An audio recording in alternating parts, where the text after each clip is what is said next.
Okay, so let's start the topic. So this is the second lecture of topic binomial theorem. Last lecture में हमने देखा था binomial expansion के बारे में, जहां पे हमने देखा था x plus A to the power n का expansion, x minus a to the power n, 1 plus x to the power n and 1 minus x to the power n का एक्सपेंशन देखा था एंड कुछ न्यूमेरिकल सॉल्व किए थे। And इसके अलावा हमने फैक्टोरियल की प्रॉपर्टी एंड एनसीआर की प्रॉपर्टी देखी थी। इसके आगे हम इस लेक्चर में पढ़ेंगे। तो सबसे पहले स्टार्ट करते हैं प्रॉपर्टी के साथ। तो कल हमने देखा था x to the power a plus x plus n, ये दोनों का एक्सपेंशन देखा था। आज हम दोनों का सम करेंगे। तो देखिए, जब हम सम करेंगे तो इसमें जो हमारे माइनस वाले टर्म्स हैं प्लस वाले कैंसिल हो जाएंगे और क्या बचेंगे, 2 times nc0 x to the power n a to the power 0 plus nc2 x to the power n minus 2 a square plus dot dot dot dot dot. ये हमारा क्या हो गया, दोनों का सम। ठीक है, ऐसे ही जब हम माइनस करेंगे, हमने कुछ नहीं किया, इसमें सिंपली दोनों के एक्सपेंशन को ऐड कर दिया। इस बार हम क्या करेंगे, माइनस करेंगे। तो माइनस करने पे हमारा जो पॉजिटिव टर्म्स है वो कैंसिल हो जाएंगे। तो सिंपली क्या हो जाएगा, जो nc0 है वो nc1 से स्टार्ट होगा, nc1 x to the power n minus 1 into a। ठीक है, फिर अगला टर्म क्या होगा, nc3 x to the power n minus 3 a cube and so on. ठीक है, तो ये हमारा x plus A to the power n plus x minus a to the power n sum हो गया और यहाँ पे माइनस हो गया। अब बात आती है कि इसमें दोनों का जब सम हमने किया तो ये जो टोटल टर्म्स हैं, ये कितने टर्म्स हैं, प्लस वाले में और माइनस वाले में। तो देखते हैं नोट पॉइंट क्या है इसमें। नोट ये है, if n is odd, n की वैल्यू ऑड है, देन जो हमने पहले किया sum x plus A to the power n plus x minus a to the power n, एक तो ये एंड जो हमने माइनस किया इसमें, इन दोनों में both have same number of terms. ठीक है, और कितने टर्म्स होंगे, and equal to n plus 1/2। ठीक है, तो ये क्या कर रहा है कि अगर हमारा n जो है ऑड है, अगर हमारा n ऑड है, देन ये जो प्लस किया हमने और जो ये माइनस किया, दोनों में नंबर ऑफ टर्म्स सेम होंगे और ये किसके इक्वल होंगे, n प्लस 1/2 के। ठीक है,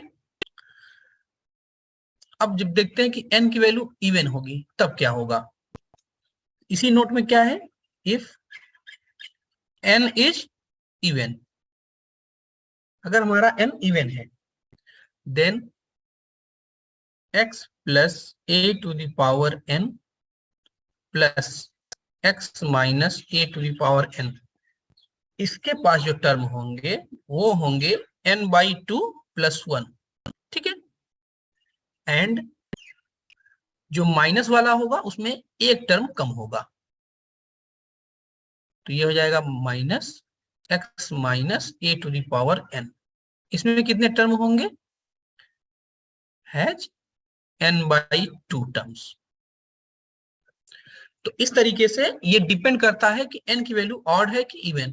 अगर ऑड है तो इन दोनों एक्सप्रेशंस में नंबर ऑफ टर्म सेम होंगे, but in the case of even number, when n is even, तो हमारा ये जो एक्सप्रेशन है इसमें n/2 प्लस 1 एलिमेंट, इस वाले में n/2 एलिमेंट्स होंगे, टर्म्स होंगे। ओके, सो एक क्वेश्चन देखते हैं। हमारा क्वेश्चन है, find the value of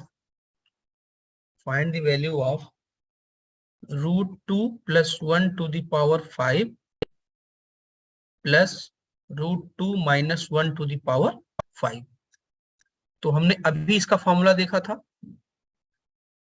√2 plus 1 to the power 5, और देखिए यहाँ पे n जो है ऑड है, इसका मतलब इसमें जो नंबर ऑफ टर्म्स आएंगे वो कितने आएंगे, 5 प्लस 1/2, मतलब कि 6/2 दैट इज 3। ये क्या हो जाएगा 2 टाइम्स NC0 √2⁵ इंटू 1⁻0। ठीक है, फिर डायरेक्ट क्या हो जाएगा NC2 तो √2⁵ इंटू 1⁻2 प्लस लास्ट में क्या हो जाएगा NC4 √2 इंटू 1⁻4।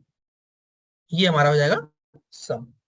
ठीक है, तो ये हो जाएगा 2 टाइम्स √2⁵ प्लस NC2 की वैल्यू होगी 5C2। यहाँ पे जो n की वैल्यू है 5 है तो हम इसको 5 पुट करेंगे तो ये क्या हो जाएगा 5C2। तो 5C2 मतलब 10 इंटू √2 का क्यूब एंड प्लस 10C4 की वैल्यू 5 होती है।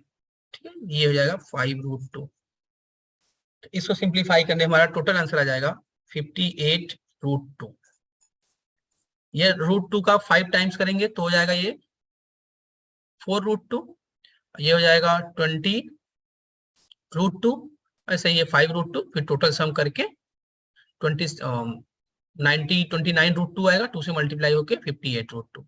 ये इसकी वैल्यू हो गई। और नंबर ऑफ टर्म्स में कितने हैं इसमें 1 2 एंड 3। वो जो फॉर्मूला था n+1/2 मतलब 5+1/2। ठीक है, ये हमारे टर्म्स हो गए। ओके, तो एक क्वेश्चन देखते हैं जो कि बहुत ही इंपॉर्टेंट है। क्वेश्चन है if O is the sum of odd terms and E that of even terms। ठीक है, then find value of O square minus E square। तो देखिए जब हम एक्सपेंशन को लिखते हैं x प्लस, ये एक्सपेंशन हो रहा है, एक मिनट, इस क्वेश्चन थोड़ा सा इनकम्प्लीट है। In even terms in expansion of x plus a to the power n, then find value of O square minus E square। इसमें देखिए जब हम x plus a to the power n करते हैं तो हमारे पास कहाँ शुरू होता है NC0 x to the power n plus NC1 x to the power n minus 1 a plus NC2 x to the power n minus 2 a square plus dot dot dot NCn a to the power n। तो इसमें देखिए O क्या है sum of odd terms. Odd term किसको बोलेंगे हम, odd terms मतलब पहला टर्म, तीसरा टर्म, ऐसे फिफ्थ टर्म, तो इन सभी के सम को हम बोलेंगे ऑड टर्म्स। जो ये सेकेंड, फोर्थ, सिक्स्थ, एट्थ ये सब आएंगे वो क्या होंगे इवेंट टर्म। तो जितने इसमें ऑड टर्म है, जितने इसमें इवेंट टर्म है, सभी को ऐड करने पे हमारा क्या आता है x plus a to the power n। तो क्या मैं इसको ऐसे लिख सकता हूं, इसमें ऑड टर्म्स का सम और प्लस इवेंट टर्म्स का सम, यही तो। और सिमिलरली जब हम x minus a to the power n लिखते हैं तो हमारा माइनस यहाँ से शुरू हो जाता है, यहाँ से जो इवन टर्म्स है वहां पे माइनस हो जाता है, तो इसको हम ऐसे लिख सकते हैं o माइनस e। ठीक है, अब दोनों का हम कर देते हैं मल्टीप्लाई। तो जब मल्टीप्लाई कर देंगे तो क्या हो जाएगा o plus e into o minus e product equals x plus a to the power n into x minus a to the power n। ठीक है, तो ये हमारा हो जाएगा o square minus e square, और यहाँ पर पावर दोनों में n है तो हम फॉर्मूला लगा देंगे x square minus a square मतलब कि a square minus b square to the power n। यही हमारा क्या हो जाएगा आंसर हो जाएगा, o square minus e square की वैल्यू हो जाएगी।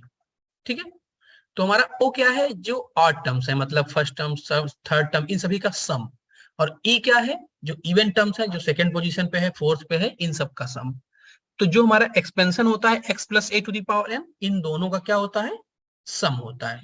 ठीक है, तो ऑलवेज हमें ये चीज याद रखनी है, ये और ये, कि x plus a to the power n को हम लिखेंगे o plus e, x minus a to the power n को लिखेंगे o माइनस ई। ठीक है, इसी में एक क्वेश्चन और बन सकता है। वो क्वेश्चन क्या हो सकता है, जैसे x plus A to the power n की जो वैल्यू है वो कितनी है, ऑड प्लस इवन, एंड जो x minus a to the power n की वैल्यू है वो है ऑड माइनस इवन। आपसे पूछ लेगा कि ओ स्क्वायर प्लस ई स्क्वायर की वैल्यू क्या होगी, दिस इक्वल टू व्हाट। तो अब हमें देखना पड़ेगा कि ओ स्क्वायर प्लस ई स्क्वायर को हम फाइंड कैसे करें। तो हमें पता है ये कहाँ पे आता है, तो अगर इसका हम हाफ कर दें तो जब हम a प्लस बी का होल स्क्वायर लगाएंगे एंड a माइनस बी का होल स्क्वायर लगाएंगे तो यही आएगा। और अब हम आसानी से वैल्यू पुट कर सकते हैं। o प्लस ई को क्या लिखेंगे, x plus A to the power n, और इसका स्क्वायर है तो 2n, minus x minus a to the power 2n। ये हमारा आंसर हो जाएगा। किसकी वैल्यू है, o square plus a square की। तो इस तरीके से इस पार्ट में क्वेश्चन बन सकता है। ओके, चलिए अब एक नया टॉपिक में है, स्टार्ट करते हैं उसको। General term in binomial expansion. अगर हमें कोई एक जनरल टर्म लिखना हुआ बाइनोमियल एक्सपेंशन में है तो हम उसको कैसे लिखेंगे, क्योंकि इस तरीके के टर्म की रिक्वायरमेंट है वो हर क्वेश्चन में आपको होगी जहां पे आपको जनरल टर्म लिखना पड़ेगा। तो जैसे हमने कहा कि x plus A to the power n है, तो इसका एक्सपेंशन क्या है, sigma r equal to 0 to n n c r x to the power n minus r a to the power r। ठीक है, तो ये हमारा NCR हो गया। तो अगर हमें इसके एक्सपेंशन में कोई एक जनरल टर्म लिखना हुआ तो वो जनरल टर्म क्या होगा। सपोज हमें लिखना है टी आर प्लस वनथ टर्म। कौन सा लिखना है, आर प्लस वनथ टर्म। तो वो क्या होगा, वो होगा NCR x to the power n minus r a to the power r। आप इसमें एक चीज देखिए, जब हमें x to the power n minus r चाहिए तो यहाँ पे हमें NCR होना चाहिए। ये देखिए यहाँ पे r प्लस 1 होगा तो यहाँ r होगा, अगर यहाँ पे r कर देंगे तो यहाँ पे r माइनस 1 हो जाएगा, एक कम हो जाएगा। ठीक है, तो ये हमारा होता है जनरल टर्म। हमेशा हम यही कंसीडर करेंगे किसी भी एक्सपेंशन में। कैसा करेंगे, T R plus 1 equal to NCR x to the power n minus r and a to the power r। ये किसमें होगा, x plus a to the power n के एक्सपेंशन में जनरल टर्म। ठीक है, ऐसे हमने 4 एक्सपेंशन पढ़ी थी तो हम चारों को देखेंगे। तो पहला हमने लिख दिया x plus A to the power n के एक्सपेंशन में जो टी आर प्लस 1 की वैल्यू होगी हम जनरल टर्म मानेंगे। हम किसको क्या मानेंगे, NCR x to the power n minus r into A to the power r, ये हम मानेंगे x प्लस। ऐसे ही सिमिलरली जब ये एक्सपेंशन होगा तो उसमें कैसे मानेंगे टी आर प्लस 1 को, जनरल टर्म को, तो उसमें हम मानेंगे सिंपली बस यहाँ पे -1 टू द पावर n हो जाएगा और सब कुछ सेम रहेगा। ये हो गया इसके एक्सपेंशन में। Similarly 1 plus x to the power n का एक्सपेंशन, तो उसमें क्या होगा टी आर प्लस 1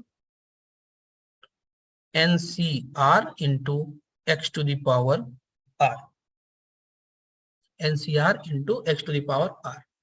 ठीक है, तो इसमें एक चीज देखने वाली है कि 1 plus x to the power n के एक्सपेंशन में जो x to the power r का कोफिशिएंट होगा वो क्या होगा, NCR। तो जो हमारा कोएफिशिएंट होगा, coefficient of x to the power r, वो हमेशा क्या होगा, NCR। ठीक है, ये हमारा कोएफिशिएंट होगा x to the power r। Next में क्या होगा, लास्ट जो है 1 minus x to the power n, तो उसमें भी सिंपली ऐसे ही हो जाएगा, बस क्या फर्क आएगा, -1 to the power n r हो जाएगा, यहाँ पे r होगा। ठीक है, -1 to the power r NCR and x to the power r। ठीक है, तो इसमें जो x to the power r का कोफिशिएंट होगा वो क्या होगा, ये होगा -1 to the power r NCR। तो क्वेश्चंस को करने के लिए हमें कई बार जनरल टर्म लिखना पड़ता है। तो ये जो चारों जनरल टर्म हमने लिखे हैं ये काफी इंपॉर्टेंट है और हमें जनरल टर्म लिखने आने चाहिए। ठीक है, क्योंकि अगर किसी जनरल टर्म के बारे में कुछ उसी प्रॉपर्टी के बारे में बात कर रहा है क्वेश्चन में तो सबसे पहले हमें जनरल टर्म लिखने आना चाहिए, तब तो आगे हम प्रोसीड करेंगे। तो क्वेश्चन देखते हैं, ज्यादा क्लियर होगा उससे। एक क्वेश्चन देखते हैं। क्वेश्चन है, in the expansion of X cube minus 1/x² to the power 15, इसके एक्सपेंशन में find coefficient of constant term, या फिर सिंपली हम इसको बोल सकते थे कांस्टेंट टर्म कौन सा है। ठीक है, इसका सॉल्यूशन देख लेते हैं। तो सबसे पहले हम क्या करेंगे, हम जनरल टर्म मानेंगे कि लेट जो r प्लस 1th टर्म है वही क्या है, कांस्टेंट टर्म है। r plus 1th term is constant term. तो अब r प्लस 1th की बात आ गई, तो हम यहाँ पे पहले tr+1 लिख देंगे। क्या होगा, NCR x to the power 15 minus r और minus 1/x to the power r। इसको थोड़ा सा अच्छे से लिख लेते हैं, तो क्या हो जाएगा, 15CR x to the power, ये 3 का मल्टीप्लाई कर देते हैं, into minus 1 to the power r into x to the power minus 2r। ठीक है, ये tr+1 मान लिया हमको जनरल टर्म। तो 15CR x to the power 45 minus 5r minus 1 to the power r। ठीक है, हमें क्या चाहिए, कांस्टेंट टर्म। तो कांस्टेंट टर्म के लिए ये पावर जो है x की वो क्या होनी चाहिए, 0 होनी चाहिए। तो 45 माइनस 5r इक्वल टू 0। ठीक है, तो 45, तो ये कितना आ गया, 0 आ गया। तो r की वैल्यू आ गई यहां से 9। ठीक है, r की वैल्यू कितनी आ गई, 9। तो मतलब हमारा जो 10th टर्म होगा, r की वैल्यू कितनी है, 9। तो जो हमारा 10th टर्म होगा वही क्या होगा, कांस्टेंट। और उसका कोफिशिएंट कितना होगा, r की वैल्यू 9 पुट कर देते हैं। तो जो आंसर आएगा हमारा कोफिशिएंट, जो हमारा कोफिशिएंट होगा वो क्या हो जाएगा, -1 to the power 9 into 15C9 equal to, answer आ गया -15C9। ये हमारा क्या हो गया, आंसर हो गया। ये है कोफिशिएंट ऑफ कांस्टेंट टर्म। ठीक है, तो ये यूज है, इस तरीके से हम देख सकते हैं कि क्या यूज है इसका, जनरल टर्म लिखने का। ठीक है, एक क्वेश्चन और देखेंगे। सो नेक्स्ट क्वेश्चन है, find coefficient of x to the power 4 in the expansion of x by 2 minus 3/x² to the power 10। तो हमें क्या पता करना है कि x to the power 4 का कोफिशिएंट क्या होगा। तो सबसे पहले हम लिखेंगे r प्लस 1th टर्म, मतलब इसका जनरल टर्म क्या होगा, जनरल टर्म NCR 10CR हो जाएगा। फिर x की जगह पे क्या है, x/2, इसकी पावर 10 माइनस r, और a की जगह पे क्या है, -3/x², इसकी पावर r। ठीक है, तो tr+1 इक्वल टू 10CR, यहां पे हो जाएगा 1/2 to the power 10 minus r into -3 to the power r into x to the power 10 minus r into x to the power -2r। ठीक है, 10CR 10 minus r -3 to the power r x to the power 10 minus 3r। तो 10 minus 3r आ गया। अब हमें जो coefficient चाहिए वो x to the power कितना चाहिए, क्वेश्चन देखिए 4 का। तो x टू द पावर 4 कब होगा, जब ये पावर 4 हो जाए, दैट इज 10 माइनस 3r की जो वैल्यू है वो कितनी हो जाए, 4। तो r की वैल्यू सिंपली आ जाएगी 2। तो हमें अब चाहिए कोफिशिएंट, तो कोफिशिएंट हमारा आ गया। कोफिशिएंट हमारा क्या हो जाएगा, तक यहाँ पे जहां जहां r है वहां पे 2 रख दीजिए, तो हो जाएगा 10C2 into half to the power 8 into -3 to the power 2। ठीक है, सिंप्लीफाई करेंगे तो हमारा आंसर हो जाएगा 10c2 into 9/2 to the power 8 and this is equal to 405/256। ये हमारा क्या हो गया, कोफिशिएंट हो गया। किसका coefficient? x to the power 4 का। ठीक है, तो इस तरीके से क्वेश्चन हमसे पूछे जाते हैं। जब हमें जनरल टर्म पता होता है तो हम आसानी से फाइंड कर लेते हैं। ठीक है, एक लास्ट क्वेश्चन इस टॉपिक पे देखते हैं, फिर एक और नया कॉन्सेप्ट स्टार्ट करते हैं। तो क्वेश्चन है find coefficient of x to the power r in the expansion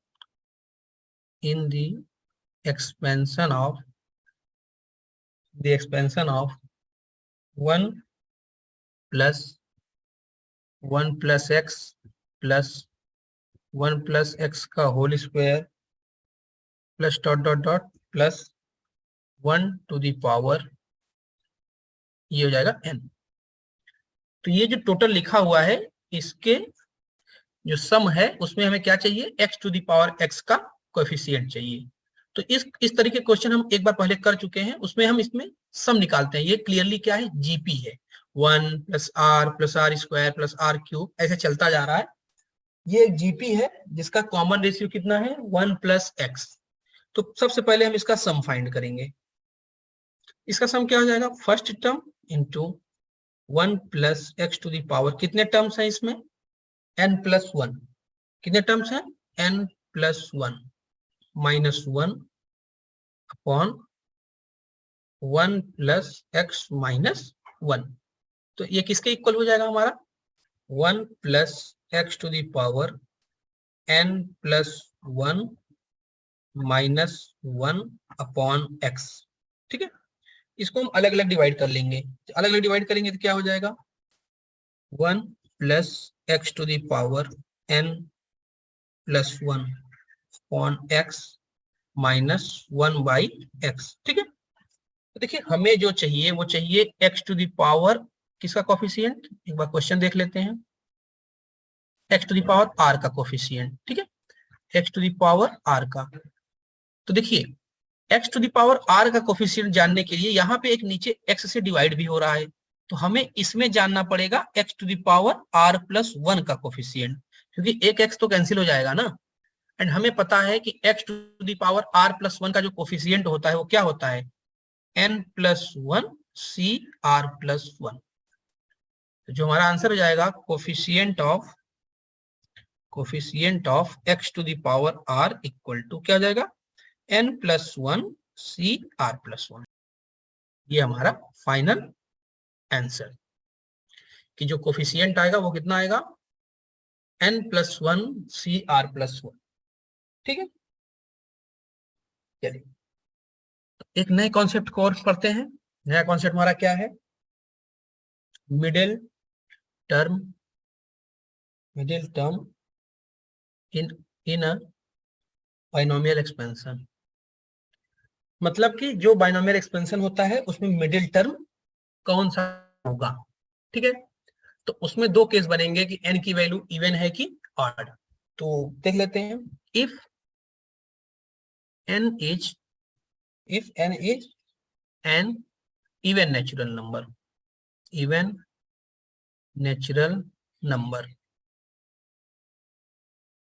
ठीक है, even natural number, then in binomial expansion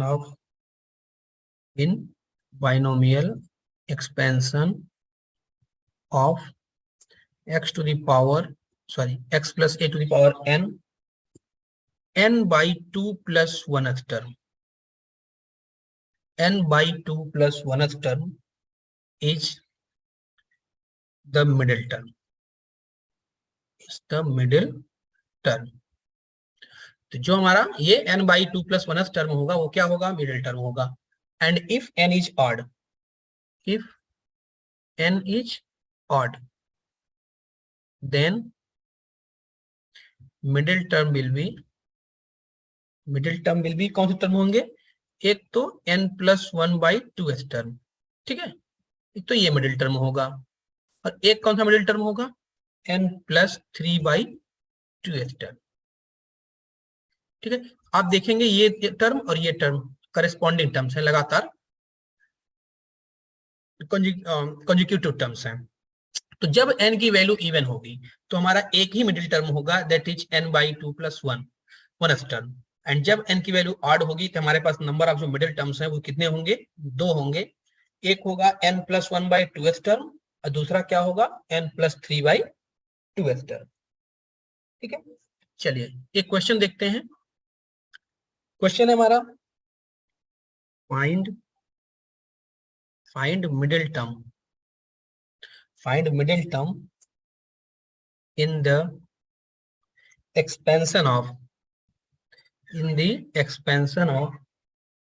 find the middle term in the expansion of 1 + x⁴n।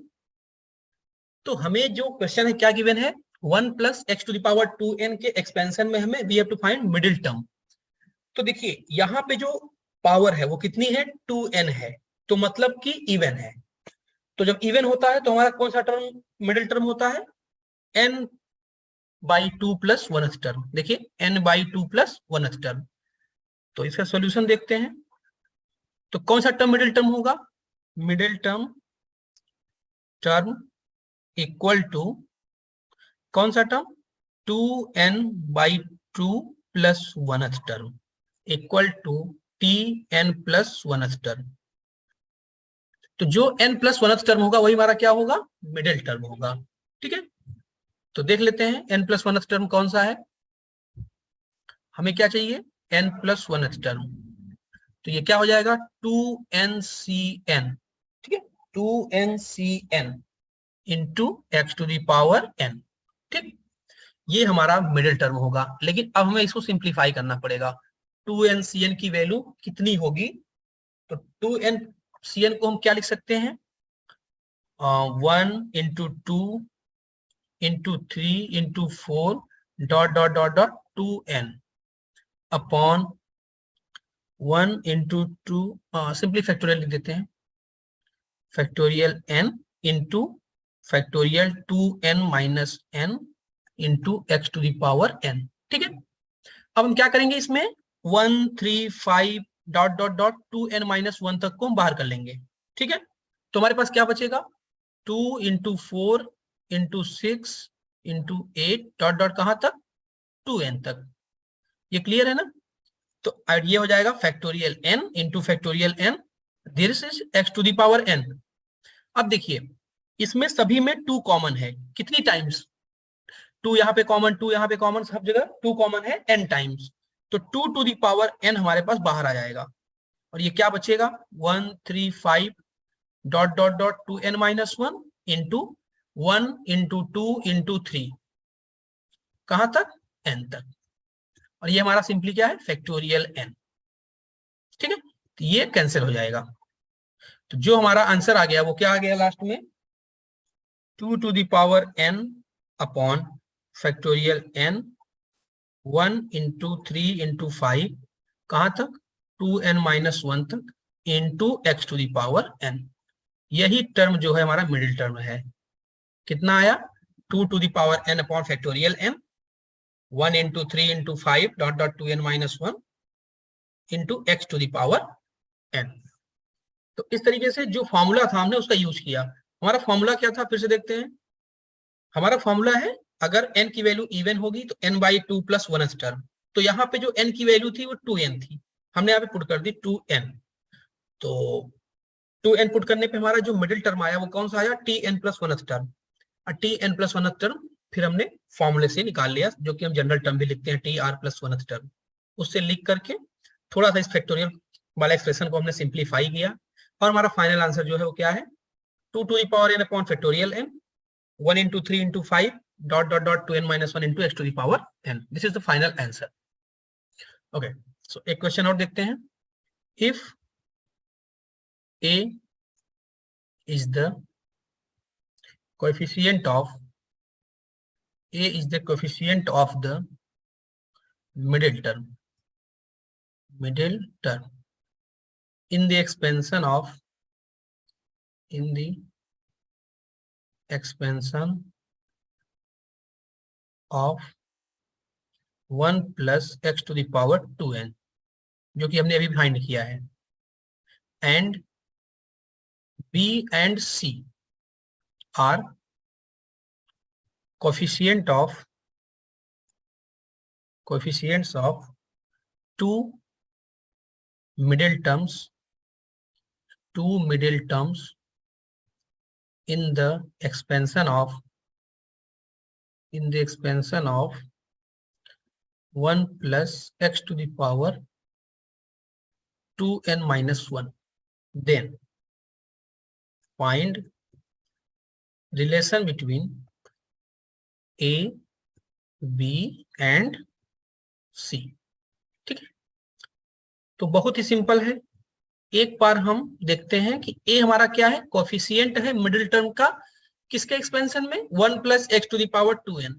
हमने अभी देखा कि 1 plus x to the power 2n के जो middle term था उसका जो कोफिशिएंट था वो कितना था, 2n/cn। ठीक, और ये देखिए 2n माइनस 1 ये क्या है, ऑड। तो यहाँ पे कितने मिडिल टर्म्स होंगे, 2 मिडिल टर्म होंगे। कौन कौन से, 2n minus 1 plus 1/2th term, and एक क्या था हमारा, 3 ऐड करना पड़ता था हमें, ये वाला है। ये हमारे पास 2 मिडिल टर्म है, किसके एक्सपेंशन में है ये, 1 plus x to the power 2n minus 1 के एक्सपेंशन में। कौन कौन सा होगा, इसको सिंप्लीफाई करते हैं। तो एक तो आएगा nth, एंड और क्या आएगा, n plus 1th। 2 middle term आ गए, nth मिडिल टर्म, और एक आ गया n प्लस 1th टर्म। ठीक है, तो अब बताइए आप इसका कोफिशिएंट क्या होगा। तो इसका कोफिशिएंट क्या होगा, nth टर्म का 2n माइनस 1 cn माइनस 1, और इसका क्या होगा 2n माइनस 1 cn। ठीक, ये हमारा हो गया b, और ये हमारा हो गया c, और ये हमारा हो गया a। ठीक है, तो हमारे पास a b c की वैल्यूज आ गई। अब हम क्या करेंगे, सिंपली a और b और c के बीच रिलेशन फाइंड करेंगे।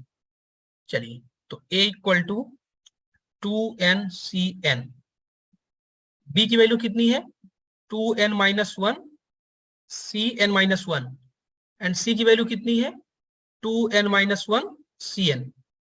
तो जब हम ध्यान से देखिए, जब हम यहाँ पे b और c को ऐड करेंगे तो क्या हो जाएगा, हमने एक प्रॉपर्टी देखा था एनसीआर की, NCR plus NCR minus 1 equal to n plus 1 cr।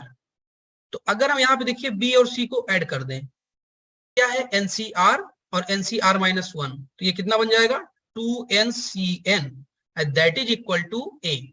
तो जो हमारा रिलेशन आया a और b और c का, वो क्या आ गया, b प्लस c की वैल्यू किसके इक्वल होगी, a के। ठीक है, ये हमारा आंसर आ गया। तो हमने कुछ नहीं किया, हमने जस्ट फॉर्मूले का यूज किया। 1 plus x to the power 2n में जो कोफिशिएंट था मिडिल टर्म का वो 2nCn था, और जब हमारा पावर ऑड होगा दैट इज 2n माइनस 1, तो वहां पे हमारे पास 2 मिडिल टर्म होंगे, एक होगा nth टर्म और एक होगा n प्लस 1th टर्म। तो nth टर्म का जो कोफिशिएंट है वो हमें पता है 2n माइनस 1 cn माइनस 1 होता है, और n प्लस 1th का 2n माइनस 1 cn। जैसे ही दोनों को ऐड किया with the help of property of NCR, we can see that b plus c की जो वैल्यू होगी वो a के इक्वल होगी। ठीक है, ओके। अब हम नेक्स्ट कॉन्सेप्ट पढ़ेंगे एक और, ग्रेटेस्ट टर्म का। ये हमारा था मिडिल टर्म का, अब हम क्या पढ़ेंगे, ग्रेटेस्ट टर्म। ग्रेटेस्ट टर्म की कोफिशिएंट जो हमारा सबसे बड़ा टर्म होगा वो कौन सा होगा, ग्रेटेस्ट टर्म कौन सा होगा। ठीक है, तो देखिए इसमें सबसे पहले हमें करना क्या है, हमें पता है कि जो x plus a to the power n के एक्सपेंशन में, जब इसका हम एक्सपेंशन करते हैं, ठीक है, इसका जब हम एक्सपेंशन करते हैं तो जो हमारा टी आर प्लस 1 टर्म आता है वो क्या आता है, NCR X to the power n minus R and a to the power r, यही आता है। ठीक है, और इसी तरह टी आर क्या होगा, टी आर होगा NCR minus 1 X to the power n minus R plus 1 a to the power r minus 1। तो जब हम टी आर प्लस 1 से टी आर को डिवाइड करेंगे, ठीक है, तो हमारा क्या आएगा, इसको सिंप्लीफाई करने पर हमारा आएगा n minus R plus 1 upon R into A by X. ये जो एक्सप्रेशन हमने ब्रैकेट में लिखा है ये हमें देखा देखा लग रहा है, हमने कहीं देखा था, कहां पे, प्रॉपर्टी ऑफ एनसीआर में। एनसीआर अपॉन एनसीआर माइनस 1 क्या होता है, N minus R plus 1 upon R, ये हमने वहां पे देखा था, ठीक है। तो सबसे पहले में क्या करना है, T R plus 1 upon T R को क्या लिख लेना है, N minus R plus 1 upon R into A by X. इतना लिखने के बाद, ठीक है, हम क्या करेंगे, इतना लिखने के बाद हम करेंगे T R plus 1 upon T R को कर देंगे ग्रेटर देन 1, ठीक, क्या कर देंगे, ग्रेटर देन 1। ग्रेटर देन 1 करने के बाद आपको कुछ ऐसा रिलेशन मिलेगा, जब आप ग्रेटर देन 1 करेंगे तो आपको ऐसा कुछ रिलेशन मिलेगा, दिस विल इंप्लाई, या तो कुछ ऐसा आएगा कि r की वैल्यू m से ज्यादा है, ठीक, अगर आपका m इंटीजर है, तो या फिर क्या आएगा, r is less than m, ठीक।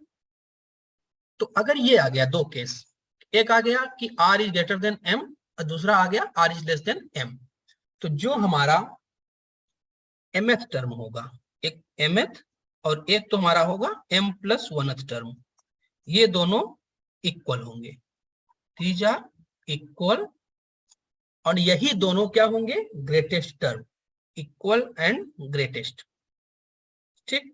तो अभी तक हमने सिंपली कुछ नहीं किया, हमने केवल T R plus 1 upon T are जिसकी वैल्यू ये होती है, ठीक, इसको हमने क्या किया, 1 से बड़ा दिखा दिया। तो जब सॉल्व करेंगे तो आएगा, या तो आएगा r की वैल्यू m से बड़ी है, या तो आएगा r की वैल्यू m से छोटी है, जहां पे m क्या है, हमारा कोई इंटीजर है। तो इस केस में जो mth टर्म और m प्लस 1th टर्म होंगे वो दोनों इक्वल होंगे, और वही क्या होंगे, ग्रेटेस्ट टर्म, ठीक। और अगर हमारे पास सपोज r की वैल्यू आ गई यहां पे कुछ फ्रैक्शन टाइप की, क्या आ गई, फ्रैक्शन, ठीक, तो इस फ्रैक्शन को हम ऐसा कुछ लिख सकते हैं m times p by Q, जो मिक्स फ्रैक्शन होता है, ऐसा कुछ लिखेंगे कि r is greater than m p by Q. तो जो m प्लस 1th टर्म होगा यहाँ पे वही क्या होगा, ग्रेटेस्ट टर्म, ठीक है। तो कुछ भी इसमें दिक्कत नहीं है, सबसे पहले क्या करना है, T R plus 1 upon T are की वैल्यू को ग्रेटर देन 1 कर देना है, और अगर ये केस आता है तो mth और m प्लस 1th टर्म दोनों सेम होंगे और वही ग्रेटेस्ट होंगे। अगर फ्रैक्शन आ जाता है तो पहले आप उसको इस फॉर्म में मिक्स फ्रैक्शन में लिख के जो ये m फाइंड कर लीजिए, और जब m आ जाए तो m प्लस 1th टर्म जो होगा वही क्या होगा, ग्रेटेस्ट टर्म, ठीक है।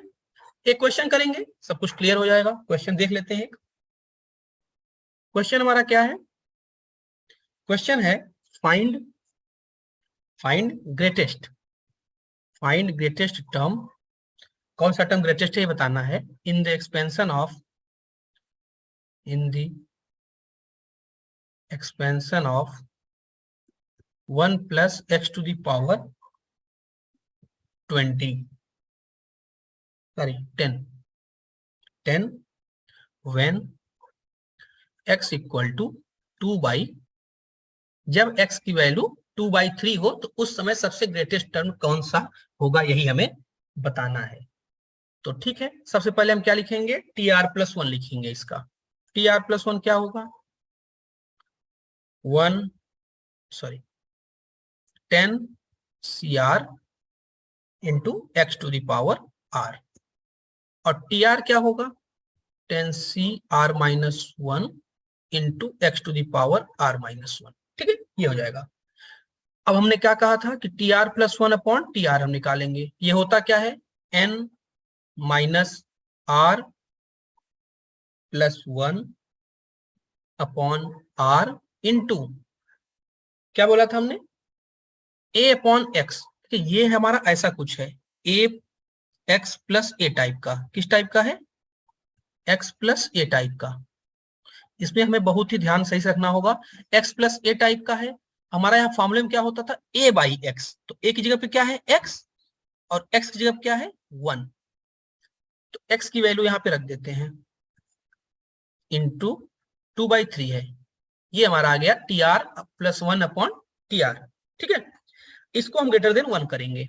जब TR+1 बाई TR को ग्रेटर देन 1 करेंगे तो क्या अप्लाई करेगा, 10 minus R+1 upon R into 2/3 is greater than 1। ये हो जाएगा 11 minus R into 2 is greater than 3R। ठीक है, तो सिंप्लीफाई करेंगे तो आएगा 5R इज लेस देन 22। ठीक है, तो R की वैल्यू क्या हो जाएगी, 22/5। हमने बोला था कि जब भी फ्रैक्शन आ जाए तो उसको हम पहले क्या करेंगे, 22/5 को हम क्या लिख सकते हैं, लिख सकते हैं हम 4/2/5। ठीक, तो ये हमारा क्या जाएगा 4/2/5।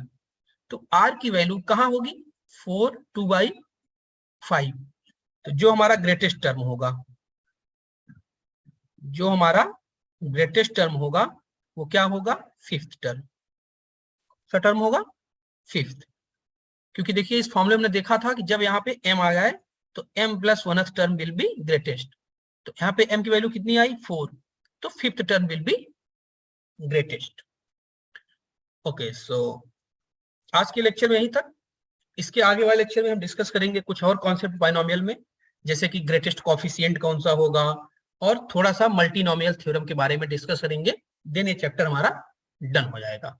और उसके अलावा हमें एक सबसे इंपॉर्टेंट जो इस चैप्टर में पढ़ना है वो ये है कि बाइनोमियल कोएफिशिएंट की property, that is very very very important. Her competition exam में अगर क्वेश्चन जो एराइज होता है मैक्सिमम यहीं से होता है। देखिए इसमें चैप्टर में दो पार्ट्स बनते हैं। एक पार्ट जो हम यहाँ पे पढ़ चुके हैं, जैसे ग्रेटेस्ट टर्म, ग्रेटेस्ट कोएफिशिएंट, और O+E, O-E, O²-E², ये सब, और कोएफिशिएंट बताइए टर्म्स के, ऐसे कुछ। अब जो हमारा इसमें पार्ट 2 है इस चैप्टर में, वो है प्रॉपर्टीज ऑफ बाइनोमियल कोएफिशिएंट। जो हमारे NC1, NC2 ये सब होती है, इनका सम क्या होता है, अगर अल्टरनेट प्लस माइनस करें तो इनका सम क्या होता है। सो दीज आर, तो अगले लेक्चर में हम वही डिस्कस करेंगे, प्रॉपर्टीज ऑफ बाइनोमियल कोएफिशिएंट का ये चैप्टर डन हो जाएगा। ठीक है, ओके, थैंक यू।